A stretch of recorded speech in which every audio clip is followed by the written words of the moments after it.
समन सारी मत बोली गुलाम तुझे दरेगी सीनत सारी मत सागी और तो तुझे दरेगी। लाड़ इलाइक़े जे मशहूर दरगाह सैयद समन शाह सरकार जे 86 उर्स जी तक़रीबात जो सिलसिलो जारी है ऐं सिंध जे घरू खाते जे वज़ीर सुहेल अनवर सियाल तरफ़ां दरगाह ते चादर चाढ़े उर्स जी तक़रीबात शुरू करण बैदि वॾे पैमाने ते ज़ाइरीन तरफ़ां दरगाह ते पहुची रिवायती तौर कुकड़ खणी नज़राने पेश कयो पियो वञे।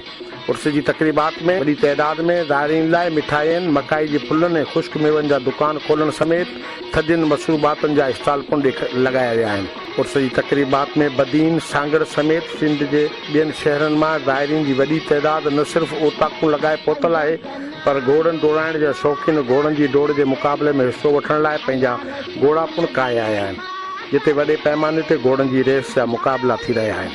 इन मेले ते असीं हर साल ईंदा आहियूं, पंहिंजा घोड़ा खणी ईंदा आहियूं, पंहिंजे ज़ाती शौक़ ते पंहिंजूं ओताकूं आणंदा आहियूं, दोस्त यार ईंदा आहिनि, उन जी ख़िदमतूं कंदा आहियूं। सांगड़ खां के आया आहिनि, के टंडे आदम खां आया आहिनि, के हाला खां आया आहिनि। गुज़िरियली थींदड़ घोड़नि जी रेस जे मुक़ाबले में अरबाब अमानुल्ला नोड़े जे कबूतर, शाहजहान जूणे जे घोड़े जहाज़ ऐं पीर आबिद शाह रास्ती जे घोड़े हुर मुजाहिद नुमाया कामयाबी हासिल कई।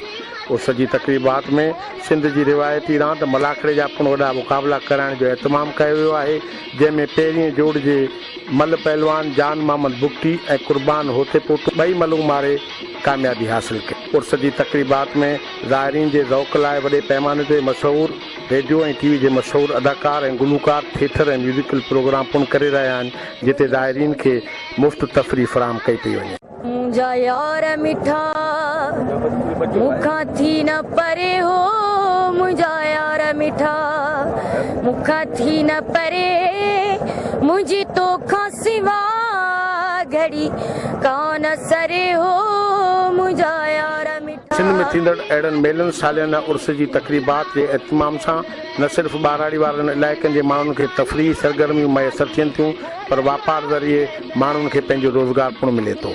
कैमरामैन रजब रायमू सां गॾु शकूर मेमन, सिंध टीवी न्यूज़ बदी।